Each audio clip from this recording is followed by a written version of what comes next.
வீட்டில் எல்லாரும் முன்னாடியும் கோதை தலை கவிழ்ந்து நின்றுட்டு இருக்காங்க. கார்த்தி, நான் சொல்லும்போது எல்லாரும் என்னை திட்டினீங்கல்ல, இப்போ என்ன சொல்ல போறீங்க? அர்ஜுன் வெளியே வர காரணம் அம்மா தானு தெரிஞ்சிடுச்சுல்லன்றாரு. பஸ்ஸு சரஸ்வதி, எப்படி ஆண்டி உங்களுக்கு இதை பண்ண தோணுச்சு? என்னால் இதை ஏற்றுக்கவே முடியல. தப்பு செஞ்சது யாராக இருந்தாலும் அவங்களுக்கு தண்டனை கிடைக்கணும்னு நீங்கள் தானே அடிக்கடி சொல்லிட்டு இருப்பீங்க. இப்போ அர்ஜுன் மாதிரி ஒரு அயோக்கியன் வெளியே வர நீங்களே உதவி பண்ணிக்கிங்களே அத்தன்றாங்க.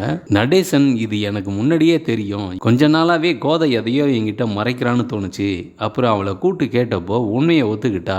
இதை எப்படி எல்லார்கிட்டையும் சொல்றதுன்னு யோசிச்சுட்டு இருந்தேன். ஆனா இன்னைக்கு எல்லார் முன்னாடியும் உடஞ்சி போச்சுன்றாரு. கார்த்திக் கோதைய இதா உங்க நேர்மையானு கேட்க கோதை கூனி குறுகி போறாங்க. சரஸ்வதி, இந்த வீட்டில் உங்களை சாமியா பார்த்தோம். ஆனா நீங்களே இப்படி பண்ணது கோபம் கூட வரல, மனசுக்கு ரொம்ப கஷ்டமா இருக்குன்றாங்க.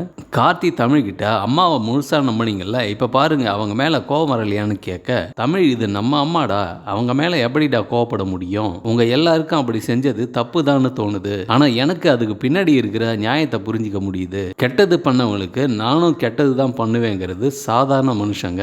எல்லாருக்கும் நல்லது நினைக்கிறவங்க தான் உயர்ந்த மனுஷங்க. சாமியை விட ஒரு படி மேல நம்ம அம்மான்னு சொல்ல தமிழோட அந்த பேச்சை கேட்டு கோதை மற்ற எல்லாருமே வியந்து போறாங்க.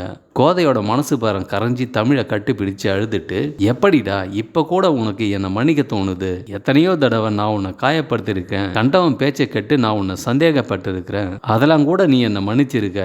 ஆனா உன்னை அழிக்கணும்னு நினைக்கிறவங்களுக்கு நான் உதவி பண்ணிட்டு வந்திருக்கேன். ஆனா நீ என்னை மன்னிச்சு என் நியாயத்தை புரிஞ்சிட்ட பாத்தியா? உன் நல்ல மனசு வேற யாருக்குமே வராதுப்பா, என்னை மன்னிச்சிடுப்பான்னு சொல்லி அழறாங்க.